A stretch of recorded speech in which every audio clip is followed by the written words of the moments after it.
Pemirsa, Badan Meteorologi, Klimatologi, dan Geofisika BMKG bersama doktor di bidang mikrobiologi dari Fakultas Kedokteran, Kesehatan Masyarakat, dan Keperawatan UGM melakukan kajian tentang pengaruh cuaca dan iklim dalam penyebaran virus corona. Seperti apa kajiannya sudah bergabung melalui sambungan telepon Kepala Badan Meteorologi, Klimatologi, dan Geofisika Dwi Korita Karnawati. Selamat pagi, Ibu Dwi Korita. Selamat pagi, Bapak. Assalamualaikum warahmatullahi wabarakatuh. Waalaikumsalam warahmatullahi wabarakatuh. Dan juga melalui sambungan Skype, epidemiolog dan peneliti pandemi Diki Budiman langsung bergabung dari Australia. Selamat pagi, Dr. Diki. Pagi, Mas Ade. Pagi. Ya, kita akan berbincang terlebih dahulu dengan Ibu Dwi Korita.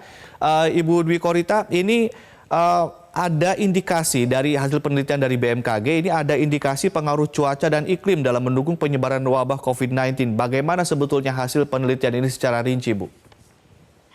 Baik, jadi penelitian ini merupakan penelitian lintas disiplin. Lintas disiplin bukan oleh BMKG saja. Ya. Jadi ada ahli meteorologi, klimatologi, dan matematik, serta ahli epidemiologi dan mikrobiologi.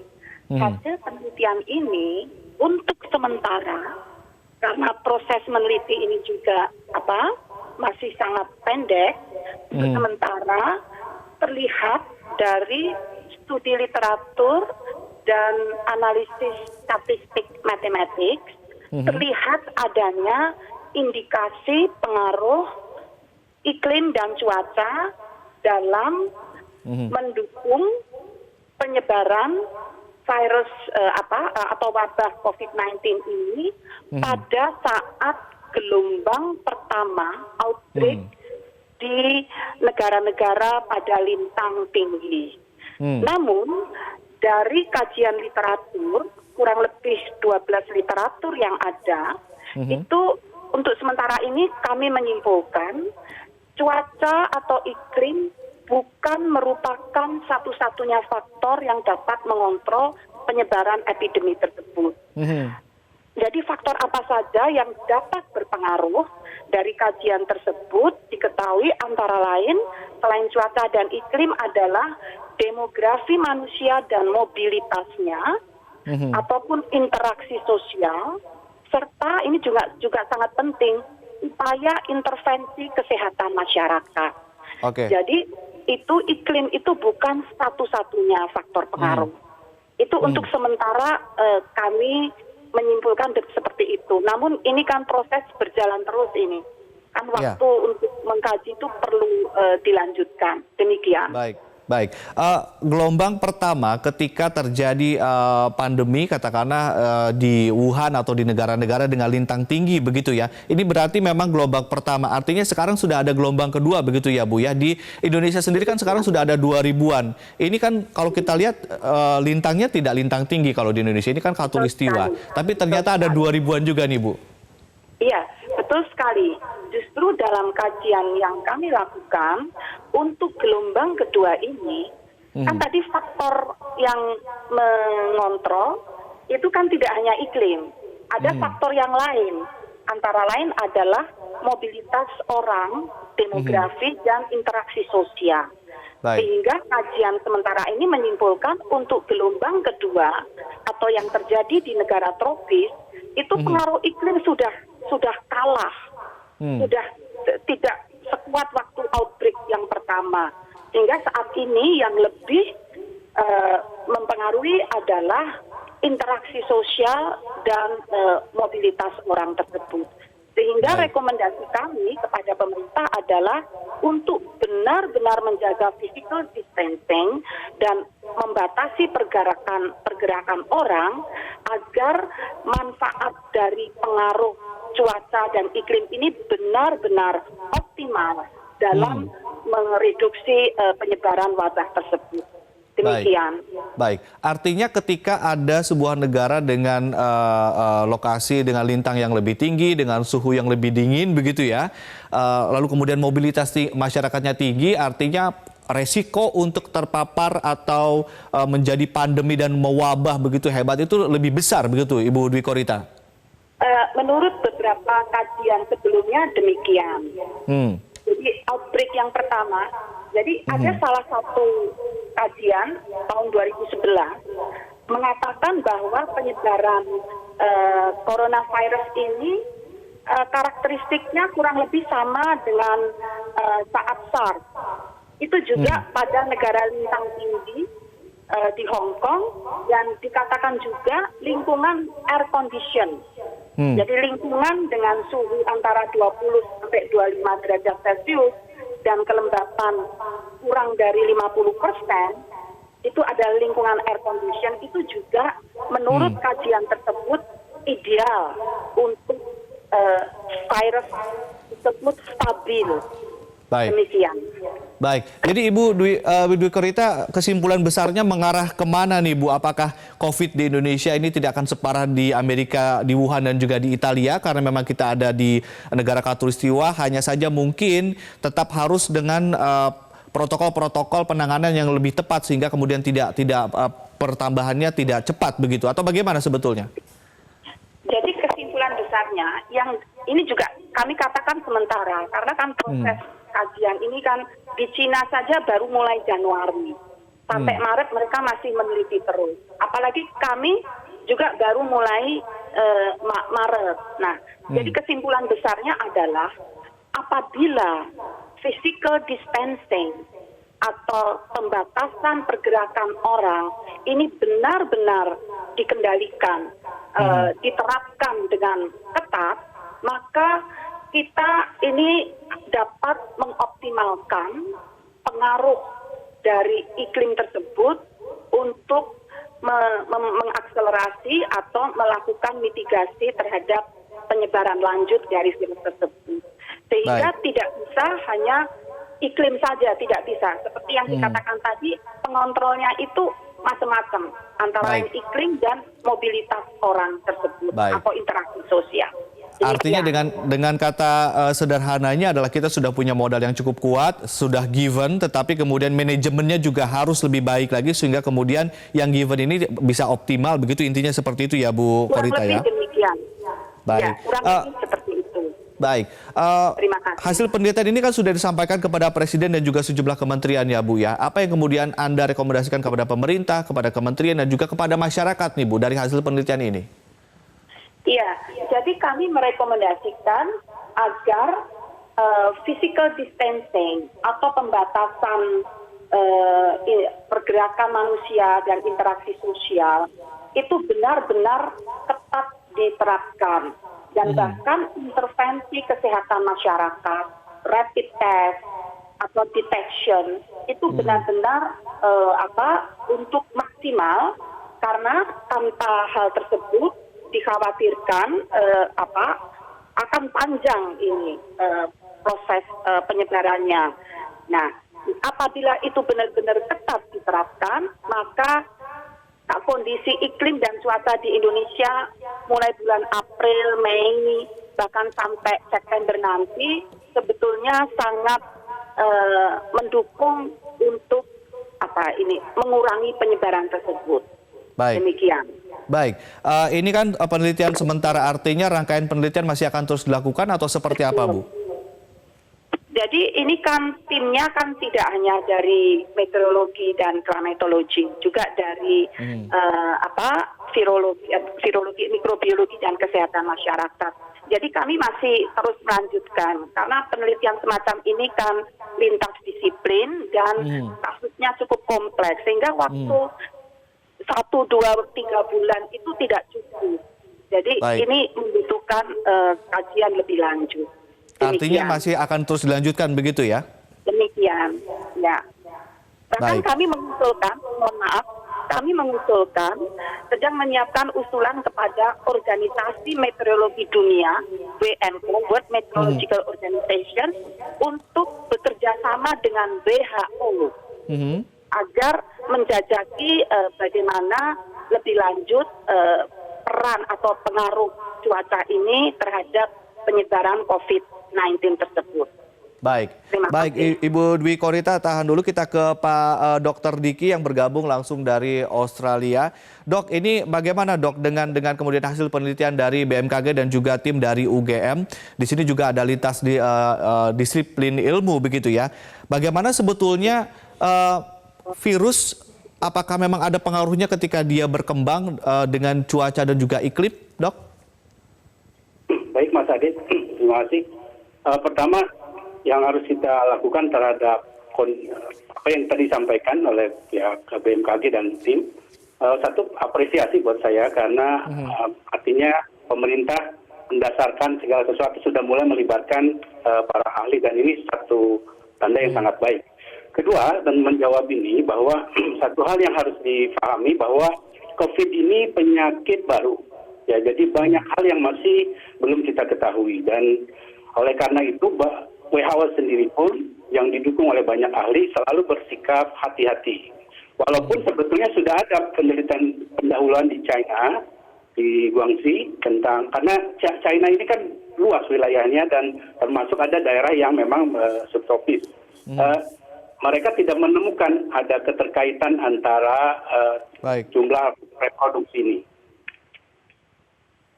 Jadi tidak ada keterkaitan antara jumlah reproduksi number dari penyakit ini dengan cuaca.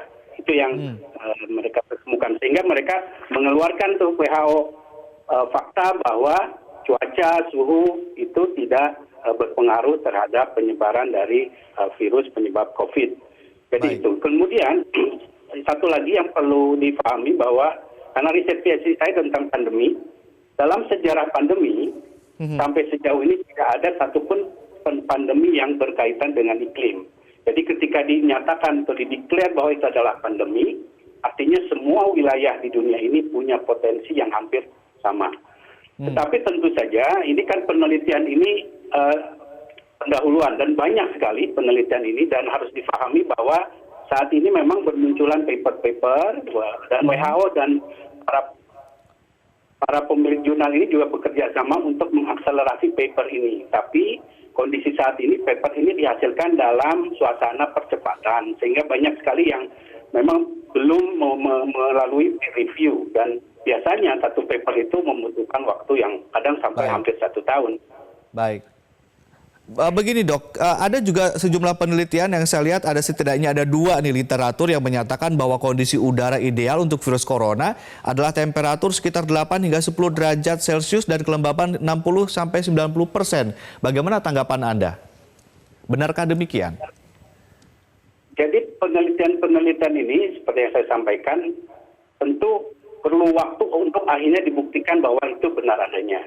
Sehingga sebagai seorang ahli pandemi dalam manajemen atau strategi pandemi biasanya kita akan memilih pilihan-pilihan intervensi yang memang kita sendiri sebagai pemerintah masyarakat memang bisa melakukan secara langsung.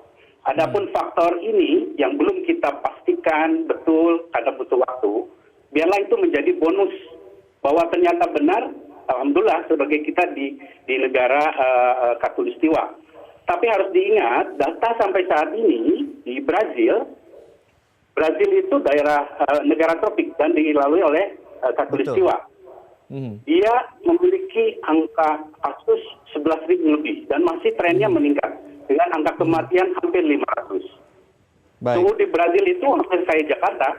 Jadi artinya banyak sekali fakta yang sebetulnya belum mendukung ke arah teori-teori ini. Sehingga saya lebih menyarankan biarlah ini menjadi bonus kita seandainya dan mudah-mudahan benar.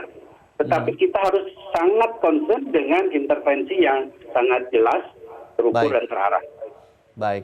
Baik, Dr. Diki dan juga Bu Dwi Korita, tahan dulu, kita akan kembali dan pemirsa tetaplah bersama kami. Metro Pagi Prime Time akan kami hadirkan kembali usai jeda.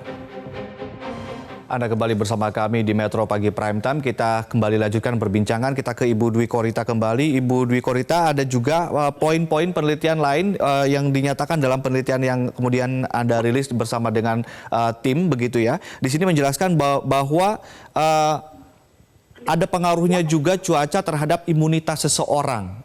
Ini kita bicara soal orangnya, individunya. Ini bagaimana hasil penelitian Anda terkait ini, Bu? Jadi dalam anggota peneliti kami kebetulan ada yang dari mikrobiologi dan yang bersangkutan beliau juga melakukan studi literatur bersama kami. Memang ada salah satu, paling tidak ada 2-3 literatur mengatakan bahwa kondisi cuaca dengan suhu yang rendah, yaitu kurang dari 10 derajat Celcius dan kering, yaitu kelembapan rendah, itu menurut kajian tersebut dapat melemahkan respon imuniti seseorang. Dan padahal pada kondisi tersebut, menurut kajian tersebut, justru virus itu lebih stabil. Jadi kondisi virus yang lebih stabil pada suhu rendah dan kelembapan rendah, dan di sisi lain respons imunitas itu semakin rendah. Nah, sehingga kondisi inilah yang menurut kajian tersebut yang mendukung bagaimana penyebaran COVID itu menjadi lebih intensif pada kondisi lintang yang tinggi atau suhu rendah dan kelembapan rendah. Namun akhirnya kajian kami itu menyimpulkan bahwa pengaruh cuaca dan iklim ini sebagai pendukung penyebaran, bukan penentu jumlah kasus. Itu. Dan itu pun salah satu pendukung. Karena yang mempengaruhi tidak hanya suhu udara dan kelembapan, ada faktor-faktor yang lain seperti interaksi sosial dan juga pergerakan manusia dan intervensi kesehatan masyarakat. Baik. Agar lebih rinci juga, Bu Dwi Korita, sebetulnya metodologi penelitian yang digunakan dalam penelitian ini apa, Bu? Apakah hanya studi literatur atau juga mengkombinasikan metodologi yang lain? Betul. Jadi kami mengkombinasikan metode dengan analisis statistik, prediksi matematik, dan diperkuat dengan studi literatur. Ya. Jadi itu yang kami lakukan saat ini. Baik, terima kasih Ibu Dwi Korita telah bergabung bersama kami di Metro Pagi Prime Time. Kita kembali berdiskusi dengan Dr. Diki, bergabung langsung dari Australia. Dr. Diki, tadi Anda menyatakan bahwa memang literatur tersebut belum tentu bisa teruji dengan baik, begitu ya? Artinya ada korelasi antara temperatur suhu dengan virus, begitu ya? Kondisi ideal ketika virus berkembang dengan pesat. Tapi bagaimana dengan ketika bicara soal temperatur dihubungkan dengan individu seseorang, dengan imunitas seseorang, apakah ini juga ada pengaruhnya? Jadi salah satu penelitian yang sudah dilakukan lama dan dirujuk banyak peneliti juga bahwa virus ini mati di range antara suhu 50 sampai 60 derajat Celcius. Artinya suhu yang secara normal manusia tidak akan kuat dalam suhu seperti itu. Panas begitu ya? Virus ini yang cepat. Dan satu lagi terkait imunitas, memang kembali karena pandemi ini multifaktor yang berpengaruh terhadap terjadinya satu penyebaran penyakit atau pandemi ini. Dan cuaca adalah salah satunya. Tetapi yang saya lihat dalam beberapa studi literatur juga bahwa memang tidak ada terlalu perbedaan signifikan untuk virus baru. Jadi ini virus baru ini intinya dalam ilmu pandemi, ya, ini bukan ilmu epidemiologi saja, tapi ilmu pandemi, virus baru itu artinya tidak ada satupun manusia secara teori yang memiliki kekebalan. Sehingga lebih besar peluangnya virus ini menyebar dengan cepat dan dimanapun. Karena memang dia adalah virus baru. Sehingga faktor apa saja yang berpengaruh tentu akan memerlukan waktu, dan seperti SARS, beberapa waktu setelah SARS selesai baru kita tahu beberapa faktor itu. Baik, lalu kenapa banyak rekomendasi atau merekomendasikan orang untuk berjemur pukul 10 sampai 11 siang? Ini apa korelasinya kalau begitu?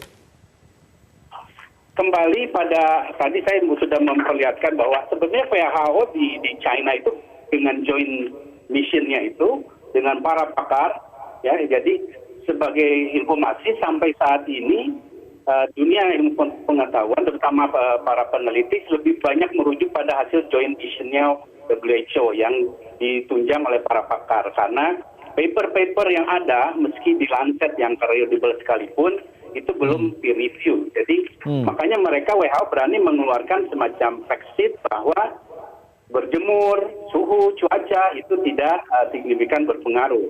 Karena memang mereka menemukan itu di China yang termasuk di Guangxi yang mirip dengan suhunya tropis. Baik. Artinya berjemur di pukul 10 sampai 11 juga belum ada kajian resminya yang menyatakan bahwa ini akan signifikan meningkatkan imunitas seseorang terhadap COVID-19, begitu? Salah satu lagi Mas Ade, begitu virus itu masuk dalam tubuh seorang manusia, mau dipanasin sampai seberapa derajat pun manusia itu tidak akan bisa membunuh virus yang di dalamnya, karena tubuhnya sendirilah nanti yang akan melakukan perlawanan itu. Jadi itu faktor eksternal. Baik, baik. Dr. Diki, beberapa kasus di Tiongkok ada mereka juga terjangkit kembali. Apa yang sebetulnya terjadi? Apakah karena memang suhu di sana dingin? Karena tadi Anda mengatakan bahwa suhu belum tentu berkorelasi, tapi kemudian di sana banyak juga yang terjangkit kembali. Ini apa yang menyebabkannya? Jadi dari data sampai saat ini, kembali saya sampaikan, saya ingatkan semua bahwa ini virus baru, banyak hal yang belum kita tahu, bahwa ada dugaan penelitian ini ada yang menyebutkan reinfeksi, ada yang mengatakan bahwa ini masalah tesnya yang tidak sensitif. Jadi ini masih belum bisa kita simpulkan secara jujur saat ini. Tapi sebagai saran saya, karena ini virus baru dan secara ilmu kekebalan atas infeksi virus yang sudah berlaku selama ini, biasanya kena infeksi virus kita 2 minggu kurang lebih akan timbul kekebalan. Itu yang kita harapkan, tapi kembali kehati-hatian itu perlu. Sehingga yang dilakukan tetap strategi utama pandemi adalah PES, tracing, treat, dan juga isolasi. Jadi itu adalah andalan kita sampai saat ini. Apalagi ini prosesnya masih relatif cukup lama, sehingga kita perlu sekali bertahan pada konsep strategi pandemi yang sudah mumpuni, yang sudah terbukti berhasil. Baik. Baik, ini ada harapan masyarakat juga berharap bahwa musim panas segera datang atau musim kemarau segera datang di Indonesia, ini akan segera berakhir. Begitu, apakah kemudian seberapa lama sih akan jangkanya atau periode dari pandemi ini khususnya di Indonesia, dan mungkin di Australia juga sudah ada prediksi-prediksinya, Dok? Jadi memang secara umum dunia sekarang memprediksi ini akan relatif cukup lama, sampai kurang lebih misalnya pertama kita bisa menemukan obat yang sifatnya bisa mentreat atau profilaksis dia. Karena vaksin secara umum itu memang perlu waktu kurang lebih di 1 tahun. Jadi antisipasi ini juga kemarin sudah saya sampaikan di rapat virtual dengan Prof. Imam Prasojo dan Kemenko PMK, bahwa kita harus antisipasi ini sehingga daya pertahanan kita sebagai bangsa bisa mengantisipasi dalam kurun waktu katakanlah 6 bulan ke depan. Baik. Baik, terima kasih Dr. Diki bergabung langsung dari Australia dengan memberikan pencerahan-pencerahan tentunya dari sudut pandang dari Anda sendiri. Terima kasih telah bergabung di Metro Pagi Prime Time.